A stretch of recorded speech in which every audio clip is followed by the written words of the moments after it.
Hello, everybody. Thank you so much for joining us for STEM Lyceums Genomics event. We are excited to have two great speakers with us today. I want to just start off with sharing with you our website information where you can learn more about our 4 programs. And then you can also tune in to join us on our social media where you can learn more about our programs as well. So a little bit about CEE. We have a mission to nurture high school and university students to careers of excellence and leadership in STEM, and also to encourage collaboration between and among scientific and technological leaders in global communities. This program that we are running an event for today, STEM Lyceums, the mission of STEM Lyceums is to engage students in discussions and explorations of STEM concepts and STEM career pathways. So once again, you can learn more about CEE through our website and future STEM Lyceums events through our website. All right, we have 2 wonderful speakers with us to kick off our first official STEM Lyceums event on genomics. We have Dr. Tshaka Cunningham and Dr. Janina Jeff. Dr. Tshaka Cunningham is the co-founder and chief scientific officer at Polaris Genomics. He is a graduate of Princeton University, and he received his PhD in molecular biology from Rockefeller University and completed his postdoctoral training at the Pasteur Institute in Paris, France. He previously worked at the VA headquarters overseeing a large neurodegenerative disease research program and served as a subject matter expert for the VA's Genomic Medicine Implementation Program. Our second speaker today is Dr. Janina Jeff, who is a staff bioinformatics scientist at Illumina for their genotyping array portfolio. She has formal training in analyzing large omic data sets, applying computational genomics methods, bioinformatics, and statistical programming to understand population substructure and disease association. Dr. Janina Jeff is also the creator of a podcast, In Those Genes, which is a science and culture podcast that uses genetics to decode the lost histories of African-descended Americans. So to start our event today, we're going to hand it over to Janina Jeff, who is going to tell us a little bit about her STEM journey and the work that she currently does now. Thank you so much, Laura, for inviting me. Super excited to talk to you guys. I don't have enough time to talk about my entire journey, but I do want to talk about what I do, because I think my title is pretty complex and a lot of people are like, if they could even pronounce bioinformatician, really confused on like how and what that means. So I'm going to talk a lot about what that means. And I'll also talk about just the expansion of my career beyond being a traditional scientist. Also, if you are interested in internship or mentorship opportunities, I have all of my contact information here, and we'll listen to some clips from the podcast on today's talk. So if you're interested, please, please, please subscribe to the podcast. Let us know what you think, and I hope you enjoy it. So I define myself as a geneticist. And basically what that means is that I, in one hand, am a geneticist. I'm a formally trained geneticist. I understand the power of the genome and all that it can do in terms of helping our future health. But I also identify as a Black woman. So I'm very conscious of the lack of ethical research and compassion, particularly for non-European communities. And so really what I try to do is to work hard at how I can create solutions to change this paradigm. And I have this split screen because I do that in 2 ways. In one way, I do it as a formal scientist, and I'll talk about that first. And in the other way, I do that through genetics education through my podcast. So what is a bioinformatician? A bioinformatician is basically a scientist that uses computer science. So this is computer programming and statistics to understand complex questions related to biology. And we'll talk a little bit about what that means through some examples. So the first thing, before we can even talk about how do you do this, I've been throwing around the word geneticist and genome, but what exactly does that mean? I'm going to play a clip from our podcast that describes what a genome is. And this is from season 1, episode 1 of our podcast. The episode is called Scientific Sankofa. And genes are what make us us. So everybody has the same genes. As much as we try to think one person has a gene for this and the other person has a gene for that, we all have the same 25,000 genes. But what makes it different are the 4 letters that make up these genes, and that's called DNA. So those 4 letters, or these 4 chemicals, are adenine, thymine, cytosine, and guanine. And for short, we call them A, T, C, and G. And so the sequence of these letters is what makes one gene different from the next gene. And within the same gene, you can have a different sequence between different individuals.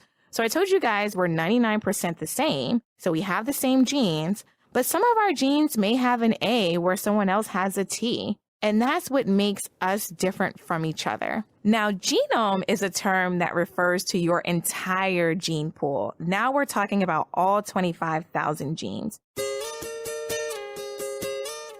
We use it as a cohesive term to distinguish it from talking about a particular gene per se. For the sake of explanation, think about your genome as a bowl of rice. The entire bowl is your genome, and every spoonful are your individual genes. So we know each bowl of rice has 25,000 spoonfuls or genes. Okay, so hopefully that helped explain a little bit of what a genome is.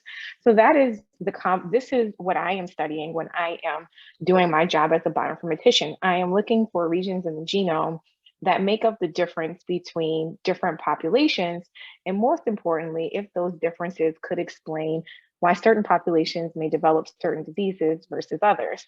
In that clip, I talked about how different are we really? And I think if there's nothing I want you to get away from this talk, this is the one fact I want you to understand, is that as humans, we are 99% the same, 99.9% the same. So there's only 0.1 difference. That means out of all the 25,000 genes and billions of those letters and base pairs, I am only looking at really, really, really small differences. And to give you a bit of a perspective, I have this picture here that shows how related humans are to other species. And so some of you may be surprised to know that we are 44% related, or we share 44% of our genomes with a fruit fly, or that 92% of it is with a mouse, right? We look so different, even though we share so much. So that's really what I do as a population geneticist and bioinformatician, is trying to understand of the small differences between us. What are those differences and how can they explain prevalence to a disease? So in this example, I have 3 beautiful women. They all look different. You may recognize some of them. And I have a quick little mock-up of an area of the genome and what their genomes might look like. Tell me if you can find a region where they are different. Remember, we're 99.9% the same, and there's only 0.1% that makes us different. Go ahead and type in the chat if you can locate the position of the difference. Yes, the 13th nucleotide. You guys got it. You're you're amazing. This single difference here, when we're talking about populations, this single difference is called a single nucleotide polymorphism. And that just basically means that there's one change in the DNA between individuals, and that one change can be seen in at least 1% of the human population. And so it's this information that helps us inform where a disease locus might be. And if a disease is being caused by one of these single mutations, more than likely in most cases, it's a bunch of these mutations that contribute to most complex diseases. And when I say complex disease, this means some of the common diseases that you probably are more familiar with, like cancer and heart disease. And in some rare cases, this one change could explain all of a disease. But what I really like to study is if these accumulation of changes between different populations can tell us informative things. And so, spoiler alert, it can tell us informative things. And I'm going to teach you guys a little bit about what some of those informative things are in a second. And the reason why I'm going to do that through another part of my job and my career, which is science communication. And so I now consider myself a science journalist. Back in 2018, I won this very competitive competition with Spotify, and that was where my podcast journey had begun. I had already really done a lot of public speaking, and because of that, I became very, very comfortable with hearing my own voice and also using my voice to educate others about genetics and about science. And so I came up with the show In Those Genes, which is a podcast that uses genetics to decode the lost histories and futures of African descendants. And I'm gonna give you a little bit of an excerpt, just tell you a little bit more about what the show is. But going back to, I wanna go back to this single nucleotide polymorphism and some of the things that it could tell us. So one of the things that it can tell us is where we can look for a gene locus or a variant that could explain a gene. And we typically call this gene mapping, or in this case, admixture mapping. And basically what that means is we can look at different populations who may have ancestors from different continents and see if that information could help explain some of the differences that we saw here. And so in doing this, there's an excerpt from our show where we talk about why it is really valuable to look at an older population, like an African descent population, since all modern day humans descended from Africa, and what type of information you can get.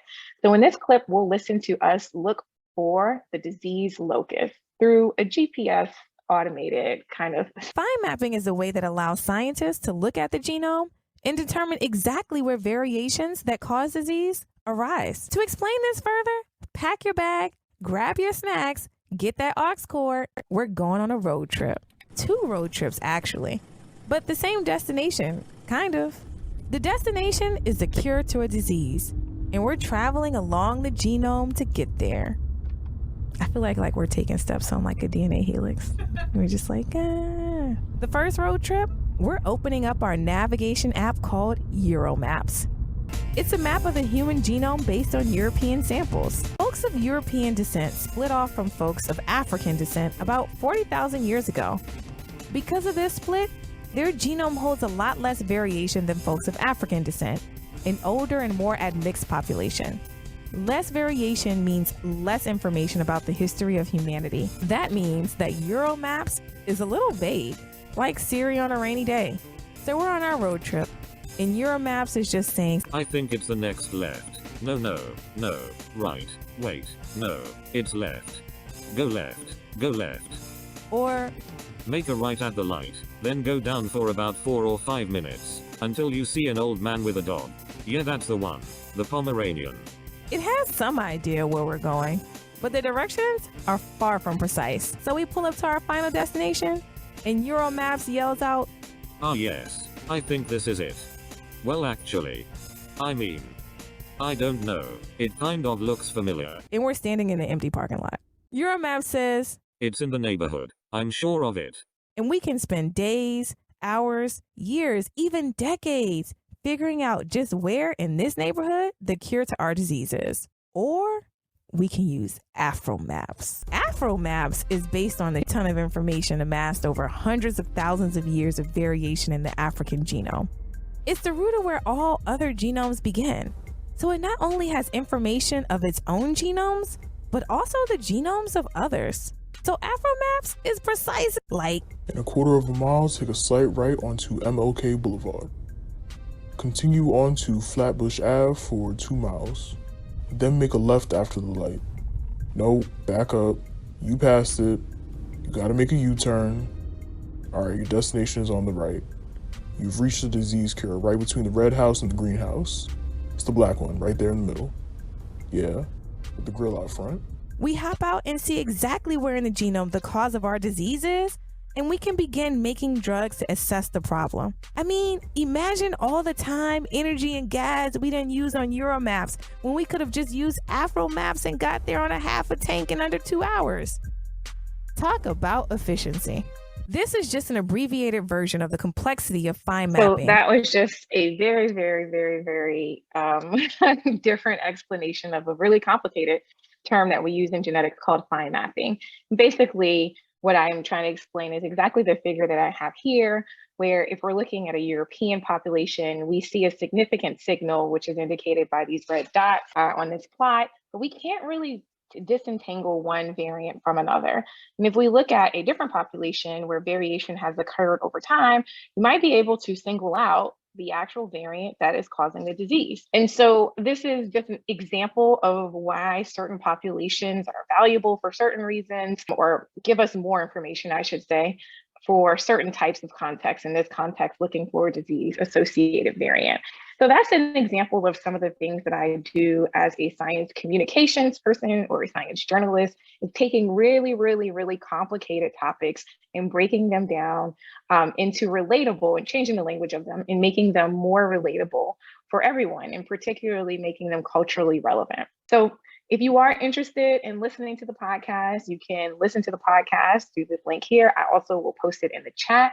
I have a quick trailer about the podcast, but I won't have time to play it. I just do want to end because I only have, I think, 30 seconds left. I would have another clip I wanted to play, but I won't have time to do that. But I just also wanted to talk about the other part of my career. So we talked about what I do as a bioinformatician and geneticist. And then we also talked about what I do as a science journalist. In addition to all of that, one thing that's extremely important in everything I do is creating a village, continuing on, because I wouldn't be here if it wasn't for the village that I've had at New Orleans, at Spelman, at Vanderbilt, and all of these places where I've been able to get training and mentorship that have made me who I am today. And so similar to the work that I'm doing here today, it is very, very important to me that I continue to give back and be a village for someone else. And so I would summarize my entire career as bioinformatician, science journalist, as well as a STEAM advocate. And I say STEAM because I always like to include the arts. I feel like the podcast and the podcast medium is very much so a part of the arts, which directly help and inform science. So this is just a quick summary. I will say one thing that is extremely important. I also want everyone to take with you. It has been somewhat of a challenge, and we haven't had a lot of time to talk about this, navigating all these different careers. But one thing that I have learned and be able to grow into as I am matriculating through my career is being my authentic self. And I say that particularly to this audience because it's so important for us to be our authentic self, to not code switch, and to be able to create space and make space for ourselves and the culture that we bring and everything that is unique about us that make us so wonderful, that 0.1%, and bring that space and bring that energy into every space that we feel. So I know I'm out of time. I'm going to just show my contact information one more time for those of you who want to get in contact with me. I will also post a link to listen to the podcast and subscribe. I hope you all become listeners. Welcome you to the family. Please listen, subscribe, rate, and review. And with that, I will end and take any questions. Thank you, Dr. Jeff. We are going to do questions at the end, but if you do all you listeners, the attendees, if you all have any questions, please do type them in the Q&A function at the bottom. And we will, after Dr. Cunningham's talk, we will get to that part of the webinar. So right now, I'm going to hand it over to Dr. Cunningham, who will tell us a little bit about his STEM journey and what he does right now. So take it away, Dr. Cunningham. Okay, and I'll do my best. Janina's always, Dr. Jeff is always a tough act to follow. I've been on her podcast, one of my great honors, and she's one of the rock stars in our field. So I'm glad you all were able to hear her amazing story that's still in progress. So proud. So I'll share a little bit of information about my genomics journey. I think we're all, as people, individuals made up of DNA, are on our own genomics journey. And so all of us need to learn more about our genomics. And I'll talk to you from the perspective of someone who's a scientist, a working scientist in this space, and someone who really cares, like Dr. Jeffs, about having more diverse individuals participate and also benefit from the work that's happening in this area. It's all about our DNA, and Dr. Jeffs hit on that term SNP, single nucleotide polymorphism, and talked about the A, T, C's, and G's in our DNA. But there's so much information that's encoded in us that is so fascinating, and that's what really has drawn me to this science over the decades of time I've been working in the field. Is there's so much information that's in our DNA that we don't understand. And that's driving a revolution in medicine. This field that we're in, genomics and precision medicine, is probably, if not one of the most rapidly growing technical fields in the world. And it's definitely something that is revolutionizing everything in our daily lives, from how fast we can be diagnosed with diseases to how fast we can actually come up with cures for diseases. So it's very exciting. And this is all happening because of investments that our countries have made, particularly organizations like the National Institutes of Health. I remember back when I was still in college many years ago, this will tell you how old I am, there was no human genome, right? This was pre-genome. And so around 2000 is when they released the first draft of the human genome. And back then it cost $100 million to sequence an individual's genome. Fast forward to today, and it's less than $1,000 in most cases. So that's faster than Moore's law, which is the ability to cram information on the microchip, which has also gotten tremendously exponentially better. Our capability to sequence the human genome, the speed and the cost has really come down dramatically. So that has enabled and empowered this genomic revolution that we're all part of. And it's going to continue to happen. If you look at what happened when you had spent $3 billion total on the first human genome project, down to maybe less than $100 as in 2017 that we can actually do it for, that's amazing. So that's going to really enable us to democratize access to sequencing for everybody. And it's going to empower precision medicine to be able to transform clinical care, which is the whole reason why we're doing it. So one other term I did want to leave you with is this term called precision medicine. And basically, it's trying to move medicine from the current paradigm where it's one size fits all. Like they give you a pill, and no matter what your genetics are, or no matter what your individual traits are, they hope it works good in you. But you're going to have different groups of population. Some people, that pill is going to cause an adverse event. Some people are not going to respond at all, and some people are going to respond really great. Back in the day, before we had all of this capability to sequence people and get genomics, we had no way of knowing that. And now that we're entering into this genomics era, we can get that kind of information to not only tell us things about your DNA, but also things about your lifestyle, your family health history, and some other external factors. Gobble all that information together into a profile for you, a precision medicine profile that will make best fit medications. And that's really where we're going. And the US our government's made tons of investments in this space, and many companies have sprung up that are playing in this space, including my own biotech, which is to really try to improve our capability of designing treatments and making treatments that are better fit for patients based on their individual genetics.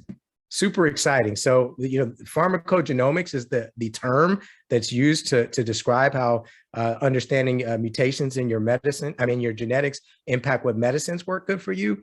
And as Dr. Jeff pointed out, these SNPs can not only determine your predisposition for disease or other traits in you, they can also determine how well you respond to different medications. And this is a massively growing field in medicine, understanding pharmacogenomics, what drugs are best fit for what people. And you're starting to have the FDA approved products as what are called companion diagnostics. That is, if you're going to take this medicine, we should know that your genotype is this to know what the effect of that medicine is going to be on you. Very exciting and pushing the field forward. And there's all kinds of really cool technology that's being developed in this space almost, I feel like monthly. Some of the ones that I'm most excited about are things like liquid biopsy for cancer detection. We're getting to the point with the genetics where we don't even need to take your cells anymore. We can actually take cell-free DNA, look for mutations in it, and tell you if you have cancer lurking about in your bloodstream and in your body. And some companies are developing new diagnostic tests based on that cell-free DNA. We're also getting down to the level of understanding gene expression at the cellular level, which is so exciting because we can start to look at different cells from different tissue types and really focus in on differences in gene expression that define disease or even response to treatment. So the future is really bright in all of these fields. But I wanted to kind of pivot a little bit from those things that excite me about the field of genomics to really talk about something that I think is one of the biggest challenges that we're all going to have to figure out how to address, and that's adding more diversity to it. Again, I mentioned the NIH programs that are doing this, and one of them that one of my nonprofits I work with is it's called the Faith-Based Genetic Research Institute, works with the NIH All of Us program, and the idea is to sequence 1 million citizens and understand what different traits about them to help us understand the genetics underlying different diseases and different traits. And so this project is ongoing. We haven't reached the 1 million mark with it, but it's something that's really exciting and really important for everyone to participate in.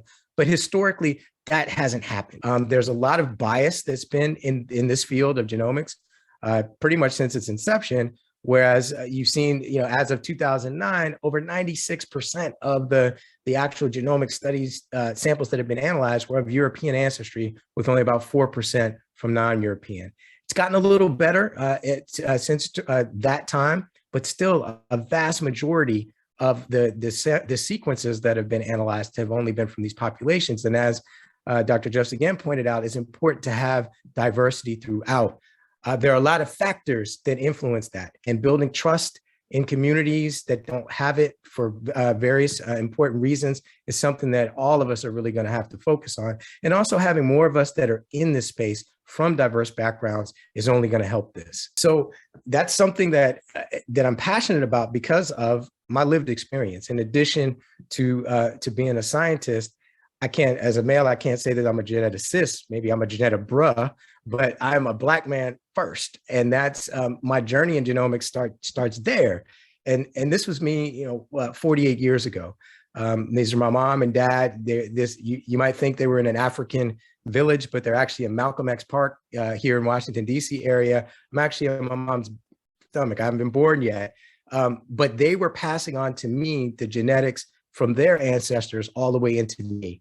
And, the origins of me genomically are amazing because I always thought that as a kid, I have 3 African names, Tshaka, Changa, Cunningham. So I thought I was at least 75% Black, African. But when you do my 23andMe, the amount of Caucasian DNA in there shocked me. And I'm not as Black as I thought I was, as many of us who are African-American find out.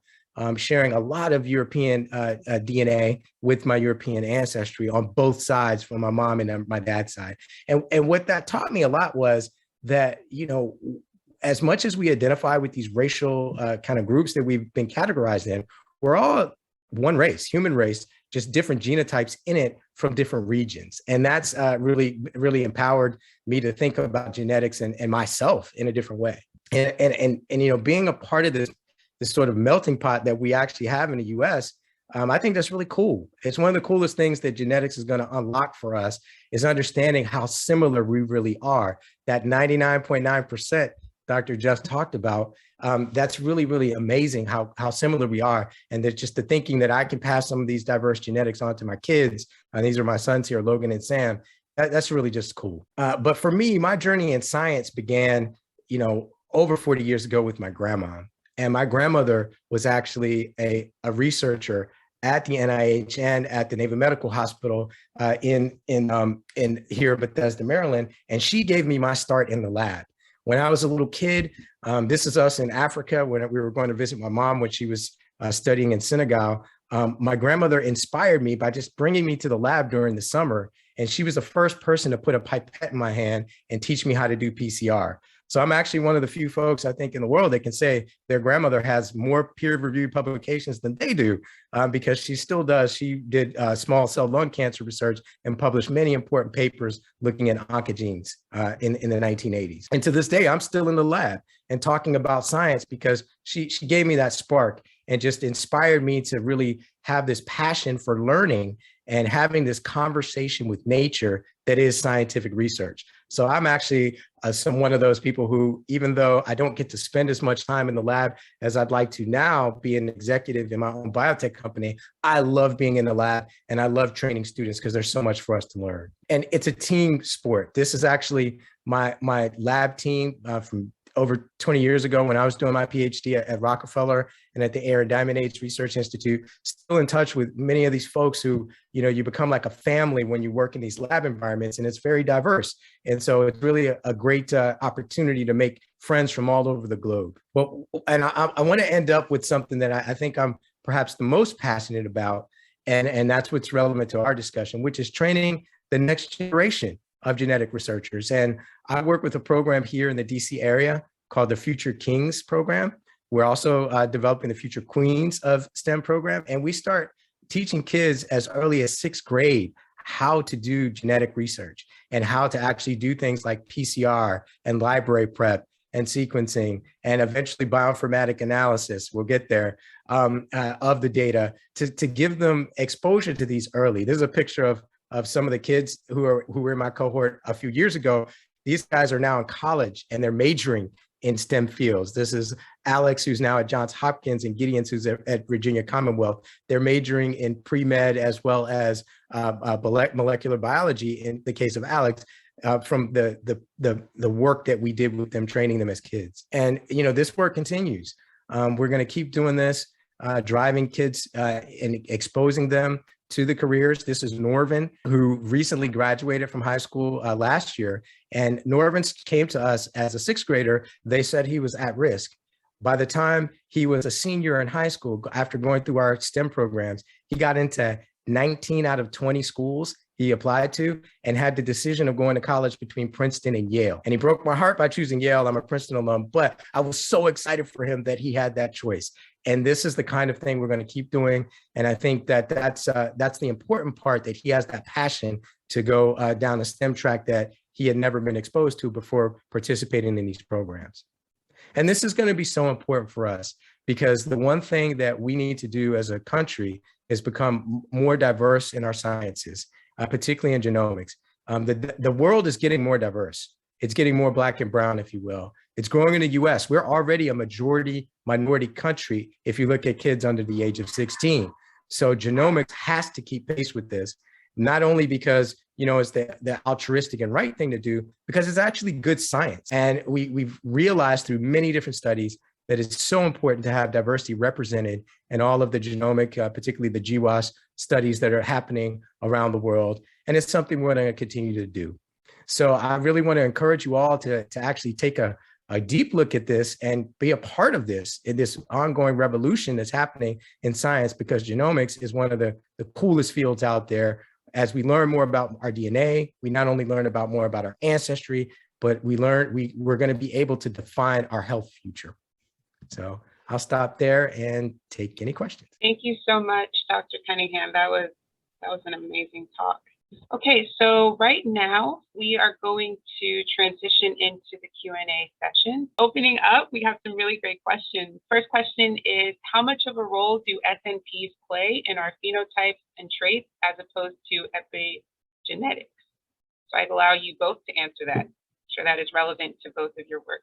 Yeah, so I mean, I always tell people this is a very science answer. There's no direct answer to this question, actually. It really depends on the phenotype and the trait. So for example, SNPs for a trait like height can account for up to 80% of variability in height between different individuals, which is kind of just somewhat different than when we're talking about epigenetics. And I'll let Tshaka kind of talk a little bit more in detail about epigenetics. But the roles that SNP plays varies differently by each phenotype or trait. So we have things called Mendelian phenotypes or Mendelian traits. And in these situations, this is where one SNP or one gene really would account for all of the variants or the likelihood of developing a disease, depending on how it's inherited. So without going into too much detail, the short answer to the question is how much depends on the phenotype and the trait. And also one thing that, geneticists are constantly starting to ask now is, well, how much do SNPs engage with the environment, and how could that impact disease and trait phenotypes? And so that is somewhat related to epigenetics in a way. And Tshaka, I'll let you handle the epigenetics part, but if you want, I can. That's a complex question. I love it. Epigenetics is, I always say everything in biology is really cool, but this is super cool, because it's literally how your genes respond to the environment. And things like DNA methylation are evidence of things that can happen that can impact expression levels of your genes. And you've got environmental factors that can impact things like DNA methylation. So some really amazingly cool research happening in the field that I'm working in now, mental and behavioral health, where it looks like if your parents underwent a very traumatic event, let's say the Holocaust, your parents survived it. There's been some epigenetic SNPs, some DNA methylation SNPs that seem to predispose the offspring to PTSD. And that's really, really interesting how those things work. We still don't fully understand all the biology of it, but there is a really important crosstalk between epigenetic changes and biological systems that we're still uncovering. What we need to do is continue to do this big data science experiment, which is collect all of the SNPs that we can find and understand which of those are kind of epigenetic or methylation SNPs and which ones of those affect different biological pathways. And as we get more information on that, we're going to be able to tell some more detailed stories about how the environment affects our genome and vice versa. Thank you. Those are really great answers. Our next question is, how does technology suggest best fit medications? What algorithms are used? So I think that was to touch on, I believe it was Dr. Cunningham talking about genes affecting different medications for people. Yeah, and sometimes it's really interesting. I brought that up because it's, again, something that I'm actively studying, different genotypes that respond better, let's say, to antidepressant medicines. So we look at that and we do these big studies called GWAS studies, genome-wide association studies, where you'll get hundreds of thousands or tens of thousands of individuals, you get their genetics, and you have one group that's a good responder, one group that no responder, one group that may have a negative response to a medication. And you can kind of group them in these areas. And over the years, they've identified SNPs, single nucleotide polymorphisms, in different types of genes, many of them metabolic genes, but sometimes other genes that track with response to different medications. And the algorithms aren't terribly complex when the phenotypes, when the genotype to responsiveness relationship is clear. Where it becomes more difficult is when you have like polygenic, sort of risk engaged in this, and you have kind of multiple reasons for that to happen. And we still don't understand all of that yet. So I think that, in most cases where it's really clear, it's those things are actually already out there and on the market. You have products that will measure, do you have a CYP2D6 mutation or 2C19 mutation or whatever, that will make you metabolize this drug slower or faster and therefore have a different outcome. And, you actually have organizations like CPIC and others that kind of, validate these different genetic markers and, look at the study evidence that these assertions are based on. And the algorithms will differ, but, we're coming up with new and better versions of those every day. But the key is we're still in that discovery phase to understand all of the SNPs that can lead to that potential genotype phenotype relationship. Thank you, Dr. Cunningham. Dr. Jeff, did you? Go ahead. Yeah, no, I was just going to add, everything that Tshaka said. I think there was a part of that question that asked about algorithms. I can't remember entirely. So in some of the cases, like what Dr. Cunningham was talking about, particularly around pharmacogenomics, and one of the genes, CYP2D6 and CYP2C19, there has been integration of using like machine learning methods to kind of inform physicians when a patient might have a particular genotype, like Dr. Cunningham mentioned, that would indicate if they are a rapid metabolizer, a slow metabolizer, et cetera. Now, those algorithms that kind of have formed and developed them, they are pretty stable. And like Dr. Cunningham said, they're not very complex, but there are some scenarios where, while they are simple in nature, they are not fully representative of all populations. And so you have seen in some rare cases, some of these drug metabolizing genes be misclassified. And that's simply because there's a new variant that wasn't accounted for in these series of variants that we call a haplotype, which vary a lot between different populations. And so those algorithms are developing and getting better. And as we continue to grow research and also, become more once we become more transparent, or maybe not transparent is like the right word, but once we kind of like identify these biases, we can start to fix them. And so very similar to what you see in AI technology and other types of technology not being representative, you see the same thing for this particular technology as well. But hopefully it's getting better. Thank you. All right, Dr. Cunningham, I'm sure this is for you. So is the Future Kings program that you spoke about open for international applicants? So you've created quite some interest. We're getting there, not yet. We're still getting more funding so we can open it up beyond the DC area. So it's actually a full year-long program where the students come. We have a training lab that we've set up here in the DC area. They come in twice a month, half days on Saturdays, 2 Saturdays out of the month, to actually work on a project year round. And so it's in addition to what they get in school, and it's a supplement enrichment kind of program. And we're trying to replicate it and make it more open, but we really just need more funding for it. So we're working on that right now. Illumina actually gave us a very generous grant last year to help us do a sequencing project that the young men in the program had thought up, which was to look at different cell types that were susceptible or resistant to COVID infection and sequence the genes within them. So they were able to do kind of the first part of that project. And then the next part is, once they learn the genes that make the cells resistant, can they clone those out, put them into a what we call a viral vector, and then put them on the susceptible cells to transfer the resistance. Really cool project that's ongoing with our this year's cohort as well. But Illumina gave us the funding to at least start that project. Thank you. Next question is, what did you both major in college? Go ahead. No, you go ahead, Jenny. I was a biology major and randomly a Spanish minor. I majored in molecular biology. So I actually went to Princeton because they had a molecular biology department. And they were one of the few schools I saw that kind of had that.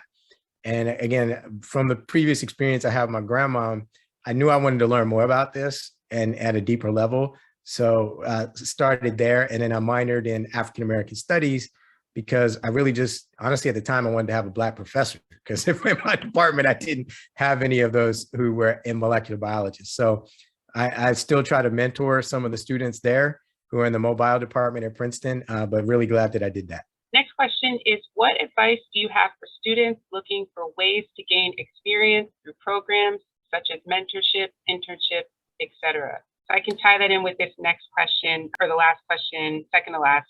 What programs during the summer do you recommend to go into the genetics field, or any recommendations of high school classes students should take? So I guess twofold. First, I guess, what are recommendations or advice that you have for students who want to enter the career that you, the genomics career field? And then what type of high school classes do you recommend for students who want to enter this field as well? For me, I mean, I always love getting some wet lab experience. I feel like it's learning how to pipette is not only fun, but when you start learning how to do things like PCR and molecular cloning, it's super cool. Like, you can actually do a lot of fun stuff in the lab, and it gives you some of the foundation to understand more complex things like bioinformatics. I feel like, you know, if you're good at math and really good at programming, bioinformatics would be an awesome field for you too. And problem solving from an analytical perspective is great.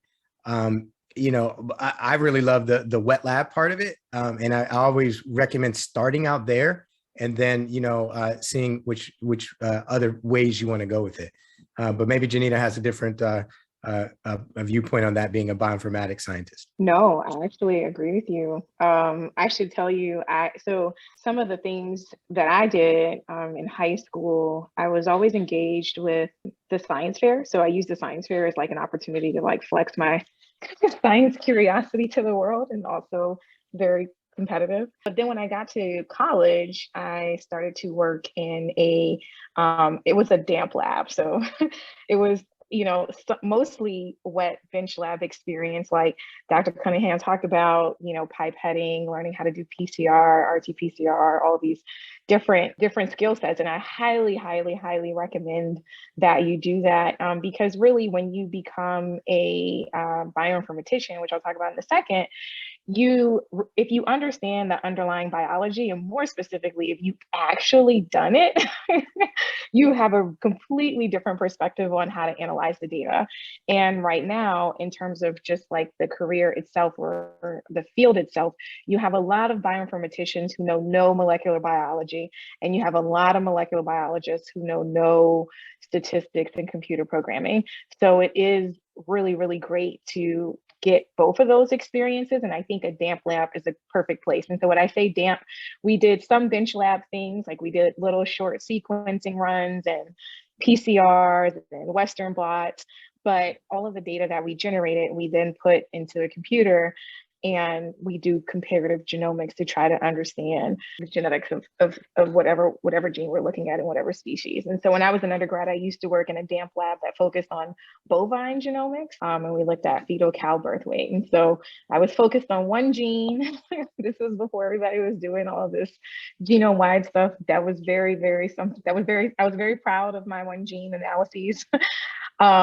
But another thing that I would say is, if you are interested in doing this and you don't get into a formalized, or you can't find a formalized program or summer program, if you look into different universities and organizations, or start to look at some papers that are kind of in the research area that you're interested in, a lot of the professors who run these labs are pretty open about taking on volunteers or undergraduate research interns who want to come in and just kind of learn. And so those opportunities always exist. I always tell students, and even the ones who I mentor, be very, very, what's the word I want to say? Like, you want to follow up. You meet someone, you make a connection. A lot of times these professors have a whole bunch of things going on. And even myself, have a bunch of things going on. Be persistent. And the more persistent you are, the more you'll stand out, and you'll be able to form those mentee-mentor relationships. And so I would say, really try to understand, what is your role as the mentee in the mentorship relationship, and how can you take on that role to kind of like accomplish the things you want to learn from this person or from this program. Yeah, that's really good advice. As someone who's getting older and having a lot of folks that you're trying to mentor, in my case, those students that I spend the most time with are the ones who are the most tenacious, the most persistent, the ones who really show that they really want to learn and go after it. I have a low tolerance for laziness among students. So, I would say go and be motivated and learn. And if you have that, then most mentors are going to want to work with you. Awesome answers. I really hope that helped everybody. I think that those were very thorough answers. To follow up on that, a student asked, would it be best to send an email of interest, or is there another way to go about that? And if you don't end up doing research or internships, do you feel like it would impact chances of getting into college? So you all can answer those questions to the best of your ability. I'm not a big fan of people sending cold emails. I don't recommend that. Basically, a cold email is just, you found somebody on Google and you send them an email out of the blue. They don't know who you are, but sometimes you have to, and there's a science to it. So one of the students who I'm mentoring now, I've been working with her for like the last month and a half, and she is very persistent. She will text me, hey, did you see my email? Which I appreciate, because I will forget. But anyway, we were just working on a draft to send both cold and warm emails. A warm email is maybe you have a connection with the person that you're emailing, but they don't know you directly. Or maybe you do have a relationship with the person you are emailing directly. And so her process in like trying to understand and figure out who she should be emailing and why, she started out with looking up professors in the field that she wanted to get experience in. Then I pointed her to the NIH Grant Reporter, which is a database with all the grants that professors are working on to find researchers who are working on this. And then she did an exhaustive LinkedIn search to figure out if she knew anybody who knew this person, to come up with a category of cold and warm and hot emails. And so it was a process, but it worked out. And, she will likely be working in a lab. And she's actually going to be an MD student, but wants to do research. And so I think Sending emails is fine. I just, highly recommend you follow up and be very intentional about the emails that you are sending. Then the second question, I don't, having this experience in high school is definitely not going to impact your likelihood of doing this in college or beyond. So I wouldn't think about it like that so far. There's plenty of time to get experience in college as an undergraduate research intern and so forth. Yeah, I mean, I agree with that. I mean, there are definitely multiple paths to it, but from my own experience and from what I've seen from the kids go through the Future Kings program, the earlier you get to it and the more you get to do with it, the better prepared you are to do well with it in college, right? And so, and then in grad school and beyond. So I think that exposure and practice, if any of you have ever read the book by Malcolm Gladwell, Outliers, where he talks about genius being really related to doing something 10,000 hours or more, I love that because just like with anything, the more time you spend practicing at it, you can get good at it. And so I would say science is really no different. Perfect. Thank you both. We have one more question and you all can answer this super rapid fire. What does a day in bioinformatics look like for you? So right now, I just got a really big project.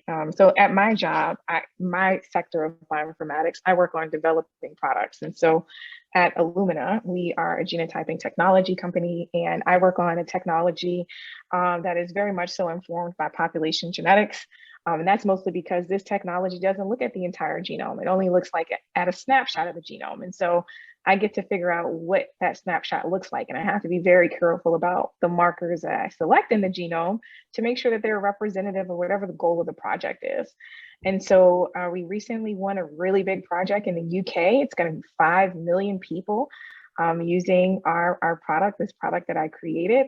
And some of our partners at a company you may have heard of, Johnson & Johnson, had some questions about our products. And so yesterday, I spent the day writing up a bunch of code and running a bunch of analyses with 24-hour notice for a presentation that I did today. And basically, the presentation was showing some of the limitations and gaps in the genome that the product does not cover.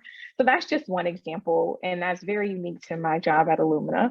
Other days, I am just creating different versions of products to fit different needs of different customers. And so I've done things like I've worked in East Asia for a couple of months, working on a product that was only designed for a Japanese population, another one for a Chinese population, and another that was cross East Asian populations, including Southern Asia as well as East Asia. And so that has been fun because you get to go and travel all across the world. It's fun, it's exhausting.